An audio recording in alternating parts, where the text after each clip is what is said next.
Hi viewers, welcome to check Thamizhachi YouTube channel. நான் உங்கள் MJ. இன்றைக்கி நம்ம என்ன பார்க்க போகிறோம் அப்படின்னு பார்த்தீங்கன்னா, ப்ராகில் இல்லை செக் ரிப்பப்ளிக்கில் வேறு ஏதாவது ஒரு சிட்டியில் நீங்கள் வந்து வீடு வந்து ரெண்ட் பண்ணணும், இல்லை அப்பார்ட்மெண்ட் ரெண்ட் பண்ணணும் அப்படின்னா எப்படி ஸ்கேமில் மாட்டிக்காமல் சேஃபாக பண்ணுறது அப்படிங்கிறத நான் உங்ககிட்ட சொல்கிறேன்.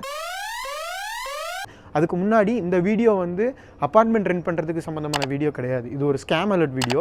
ரெண்டல் அப்பார்ட்மெண்ட்ஸில் எப்படி ஸ்கேம் நடக்குது அப்படிங்கிறத பற்றி தான் இந்த வீடியோவில் நான் உங்களுக்கு எக்ஸ்பிளைன் பண்ண போகிறேன். அது மட்டும் இல்லை, இதை நான் பண்ணணுங்கிறதுக்கான ரீசன் என்னென்னு பார்த்தீங்கன்னா, நம்ம சப்ஸ்கிரைபர் ஒருத்தர் வந்து எனக்கு வந்து மெசேஜ் பண்ணியிருந்தார். இந்த மாதிரி கம்மி ரேட்டுக்கு ப்ராகில் அப்பார்ட்மெண்ட் எனக்கு வந்து காட்டுது, சஜஷன் காட்டுது. நான் அவங்கக்கிட்ட கம்யூனிகேட் பண்ணேன். ஆனால் கம்யூனிகேட் பண்ணும்போது அவங்க வந்து இங்கே இல்லை, வெளியூரில் இருக்கேன் அப்படி இப்படிங்கிற மாதிரி பேசுகிறாங்க. முதல்ல மணி ட்ரான்ஸ்ஃபர் பண்ண சொல்கிறாங்க அப்படின்னு சொல்லியிருந்தார். ஸோ வந்து நான் வந்து இது முதலே சொல்லிட்டேன், இல்லை நீங்கள் பே பண்ணாதீங்க, நான் என்னங்கிறத அனலைஸ் பண்ணிட்டு சொல்கிறேன் அப்படின்னு சொல்லியிருந்தேன். ஸோ என்னங்கிறத அனலைஸ் பண்ணப்போ தான் எனக்கு வந்து இப்படி ஒரு ஸ்கேம் நடந்துகிட்ருக்கு. செக் ரிப்பப்ளிக்கில் மட்டும் இல்லை, த்ரூ அவுட் த வேர்ல்டே வந்து இந்த மாதிரி ரெண்டல் ஸ்கேம்ஸ் வந்து ரொம்ப ஃபேமஸ்ஸு. இப்போ வந்து ரொம்ப அதிகமாக ப்ராக்லேயும் பெர்னோலையும் ஆஸ்ட்ரோவாலையும் இந்த மாதிரி மேஜர் சிட்டிஸில் செக் ரிப்பப்ளிக்லேயே அதிகமாக நடக்க ஆரம்பிச்சிருச்சு. இதில் ட்ராப் ஆகிறது யார் அப்படின்னு பார்த்தீங்க அப்படின்னா, மோஸ்ட்லி வந்து ரீலொகேட் ஆகணும்னு சொல்லிட்டு வெயிட் பண்ணிகிட்டு இருக்கவங்க தான் வந்து இதில் மாட்டிக்கிறாங்க. ஸோ இதில் எப்படி மாட்டாமல் தப்பிக்கலாம், இந்த ஸ்கேம் எப்படி நடக்குது அப்படிங்கிறது தான் இந்த வீடியோ உங்களுக்கு நான் எக்ஸ்பிளைன் பண்ண போகிறேன். ஸோ இந்த ஸ்கேம் எப்படி நடக்குது அப்படின்னு பார்த்தீங்க அப்படின்னா, ஃபேஸ்புக்கில் வந்து அவங்க ஒரு போஸ்ட் போட்டிருப்பாங்க. ஒரு அப்பார்ட்மெண்ட் பிக்சர்ஸு, அப்பார்ட்மெண்ட் வீடியோ, அதுக்கப்புறமா அவங்களோட காண்டாக்ட் டீட்டெயில்ஸு அதெல்லாம் போட்டு மெசஞ்சரில் எனக்கு வந்து காண்டாக்ட் பண்ணுங்கள் அப்படின்னு சொல்லி ஒரு போஸ்ட் வந்து போட்டிருப்பாங்க. அதை பார்த்துட்டு நீங்கள் என்ன பண்ணுவீங்க அப்படின்னா, அந்த போஸ்ட் ஓப்பன் பண்ணிட்டு அவங்களுக்கு காண்டாக்ட் பண்ண ட்ரை பண்ணுவீங்க. ஸோ அவங்க வந்து அதுக்கு ரெஸ்பாண்ட் பண்ணுவாங்க. என்னென்னு ரெஸ்பாண்ட் பண்ணுவீங்கன்னா, எல்லா ஃபர்னிஷ்டு எல்லாமே சேர்த்தே வந்து உங்களுக்கு 6000 தான், எல்லாமே சேர்த்தே வந்து உங்களுக்கு 9000 தான், 9800 தான் நான் சார்ஜ் பண்ணுறேன். நான் அதை வந்து தேர்ட் பர்சனுக்கு விட விருப்பப்படலை, ஆனால் எனக்கு இப்போ வேறு வழி இல்லை, நான் வந்து யூகேயில் இருக்கேன், நான் வந்து ஜெர்மனியில் இருக்கேன், நான் வந்து வேறு ஒரு நாட்டில் இருக்கேன் அப்படின்னு சொல்லுவாங்க. ஸோ இப்படி தான் அந்த ஸ்கேம் வந்து ஸ்டார்ட் ஆகும். ஸோ நீங்கள் கம்யூனிகேட் பண்ணுவீங்க, அவங்க ப்ராப்பராக ரெஸ்பாண்ட் பண்ணிகிட்டே இருப்பாங்க.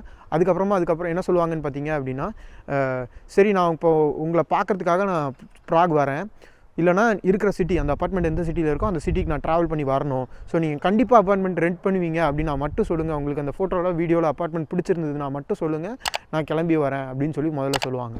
ஸோ நீங்கள் என்ன யோசிப்பீங்க, சரி ஓகே நம்ம சொல்லுவோம், நம்ம பார்க்க போகிறோம் அப்படின்னு சொல்லிட்டு நீங்கள் என்ன பண்ணுவீங்கன்னா, சரி ஓகே வாங்க அப்படின்னு சொல்லுவீங்க.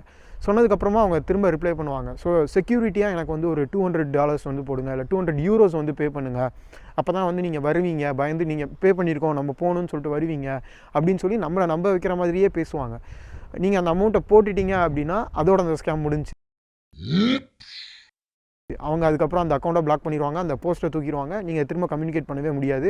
யாருக்கு எப்படி ட்ரான்ஸ்ஃபர் பண்ணீங்கிறத நீங்கள் பேங்க்கில் போய் கேட்டிங்கன்னா நீங்கள் தான் அனுப்பியிருக்கீங்க, அதனால் ரீக்ளைம் பண்ணுறதும் ரொம்ப காம்ப்ளிகேட்டடான ப்ராசஸ் ஆகிடும். ஸோ இது வந்து ஒரு மேஜரான இஷ்யூ. இதுலேயுமே வந்து பார்த்தீங்க அப்படின்னா, அவங்க சில பேர் என்ன பண்ணுவாங்க அப்படின்னா, ரெண்ட் வந்து நீங்கள் டபுள் த டைம் பே பண்ணணும், ரெண்ட் வந்து நீங்கள் வந்து ட்ரிபிள் த டைம் பே பண்ணணும், எங்களுக்கு டெபாசிட் கட்டணும் அப்படின்னு சொல்லுவாங்க.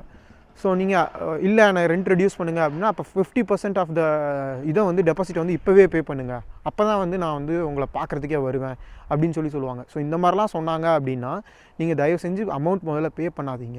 இன் பர்சன் முதல்ல மீட் பண்ணுங்கள், அவங்களோட நேம் அண்ட் அவங்களோட பர்சனல் டீட்டெயில்ஸ், அவங்க ஆட்டிடியூட்லாம் எப்படி இருக்குங்கிறத பாருங்கள். அதுக்கப்புறமா அப்பார்ட்மெண்ட்டை போய் அவங்கள கூட்டிகிட்டு போய் அப்பார்ட்மெண்ட்டை செக் பண்ணுங்கள். அப்பார்ட்மெண்ட்டில் வந்து எல்லாமே ப்ராப்பராக இருக்கா அப்படிங்கிறத செக் பண்ணுங்கள். அதுக்கப்புறமா அவங்க கிட்ட சொல்லி டாக்குமெண்ட் ரெடி பண்ண சொல்லுங்கள். டாக்குமெண்ட் ரெடி பண்ணிட்டாலுமே நீங்கள் உடனே அந்த டாக்குமெண்ட்டை படிக்காமல் கையெழுத்து போட்டுறாதீங்க. இதில் என்ன ஸ்கேம் நடக்குதுன்னு பார்த்தீங்க அப்படின்னா, அந்த அப்பார்ட்மெண்ட் வந்து வேறு ஒருத்தரோட தான் இருக்கும், உங்களுக்கு கொடுத்த கான்ட்ராக்ட் வந்து வேறு ஒரு கான்ட்ராக்டாக இருக்கும். ஸோ ஒரே ஓனராக இருப்பார், ஃபார் எக்ஸாம்பிள் ஒரு 4 வீடு வச்சுருக்கிறவராக இருப்பார், வேறு ஒரு வீட்டு வந்து கமர்ஷியலுக்கு வச்சுருப்பார், இந்த வீடை வந்து சும்மா வச்சுருப்பார். ஸோ இந்த கமர்ஷியலோட கான்ட்ராக்டே வந்து இதுக்கும் கொடுத்து உங்களுக்கு வந்து ரெண்ட்டு கொடுத்துருவாங்க. உங்களுக்கு இது எங்கே இஷ்யூ வரும் அப்படின்னு பார்த்தீங்க அப்படின்னா, அவர் அதுக்கு டேக்ஸ் பே பண்ண மாட்டார். நீங்கள் எங்கே மாட்டுவீங்க அப்படின்னா, இதை கொண்டு போய் ஃபாரின் போலீஸில் இங்கே தங்குறதுக்கு ஸ்டேக்காக நீங்கள் உங்களோட அக்காமடேஷன் டீட்டெயில்ஸ் கொடுப்பீங்க. ஸோ அங்கே கொடுக்கும்போது வெரிஃபை பண்ணும்போது தப்புன்னு வந்துடும். ஸோ அவங்க ரெஸ்பான்ஸே பண்ண மாட்டாங்க, விசா வந்து இழுத்து அடிச்சிடும். ஸோ கார்டு இல்லாமல் மாட்டிக்குவீங்க. ஸோ இந்த மாதிரி ஸ்கேமில் மாட்டாமல் இருக்கணும் அப்படின்னா என்ன பண்ணுறது அப்படின்னு பார்த்தீங்க அப்படின்னா, இவங்களே இதுக்காக ஒரு ரிஜிஸ்டர் வச்சுருக்காங்க. அஃபிஷியல் வெப்சைட் ஒன்று இருக்குது. அந்த வெப்சைட்டில் போயிட்டு ஓனர் யார், இந்தந்த அப்பார்ட்மெண்ட்ஸுக்கு இந்தந்த ஏரியாவில் இருக்க இந்தந்த அப்பார்ட்மெண்ட்ஸுக்கு யார் ஓனரு, இந்த அப்பார்ட்மெண்ட் வந்து பர்சனல் அப்பார்ட்மெண்ட்டா இல்லை கோஆப்ரேட்டிவ் அப்பார்ட்மெண்ட்டா. கோஆப்ரேட்டிவ் அப்பார்ட்மெண்ட்னா லோனில் இருக்கும், அந்த ஆள் வந்து லோனுக்கு பயந்து விட்டுட்டு ஓடி இருப்பான். ஸோ நீங்கள் அந்த இடத்துக்கு போனீங்க அப்படின்னா லோன் கிளைமிட்டியை உங்ககிட்ட வந்து ஆர்கியூ பண்ணுவாங்க. நீங்கள் தான் இங்கே ஸ்டே பண்ணியிருக்கீங்க, ஸோ நீங்கள் தான் இதுக்கு பொறுப்பேற்றுக்கணும், இது வந்து இது பேங்க்கோட ப்ராப்பர்ட்டி இல்லை லோன் டியூவில் இருக்கிற ப்ராப்பர்ட்டி, இந்த ப்ராப்பர்ட்டிக்குள்ளே எப்படி நீங்கள் ஆக்சஸ் பண்ணி வந்தீங்கன்னு உங்கள் மேலே லீகல் சூட் ஃபைல் பண்ணுவாங்க. ஸோ இந்த மாதிரி ப்ராப்ளம்ஸ்லாம் மாட்டிக்காமல் இருக்கணும் அப்படின்னா ஃபஸ்ட்டு உங்ககிட்ட கான்ட்ராக்ட் கொடுத்த உடனே அந்த கான்ட்ராக்டை ஒரு செக் தெரிஞ்ச கொலீகை வச்சோ அப்படி இல்லைனா அஃபிஷியலாக ஒரு லாயர் மூலமாகவோ நீங்கள் அந்த கான்ட்ராக்டை ரீட் பண்ணுங்கள். இந்த மாதிரி ரிஸ்க்கெல்லாம் வேண்டாம்ப்பா அப்படின்னு நினச்சிங்கன்னா என்னோடய அட்வைஸ் வந்து ஒரு ஏஜென்சி மூலமாக போகிறது எவ்வளவோ பெட்டர். 2 டைம்ஸ் பே பண்ண ரெண்ட்டை வந்து டெபாசிட்டாக பே பண்ண வேண்டியிருக்கும், 1 டைம் ரெண்ட்டை வந்து அந்த ஏஜென்சிக்கு கமிஷனாக கொடுக்க வேண்டியிருக்கும். அவ்வளோ அமௌண்ட் கொடுத்தாலும் நீங்கள் சேஃபாகாது அட்லீஸ்ட் சேஃபான ப்ராப்பர்ட்டியாவது உங்களுக்கு கிடைக்கும். இல்லை கம்மி ரேட்டு கிடைக்கிது அப்படின்னு சொல்லிட்டு இந்த மாதிரி ஃபேஸ்புக் ஆட்ஸு அப்புறம் பெஸ்ட் ரியாலிட்டி மாதிரியான வெப்சைட்ஸில் டேரெக்டாக நான் ஓனர்கிட்டயே வாங்கிக்கிறேன் அப்படின்னு சொல்லிட்டு போனீங்க அப்படின்னா டாக்குமெண்ட்ஸ் எல்லாம் ப்ராப்பராக வெரிஃபை பண்ணுறதுக்கு அது அட்லீஸ்ட் நீங்கள் செலவு பண்ணணும். இது ரெண்டுக்குமே நீங்கள் செலவு பண்ணல அப்படின்னா கண்டிப்பாக மோஸ்ட்லி ட்ராப்பில் தான் போய் மாட்டிப்பீங்க. So be careful with that.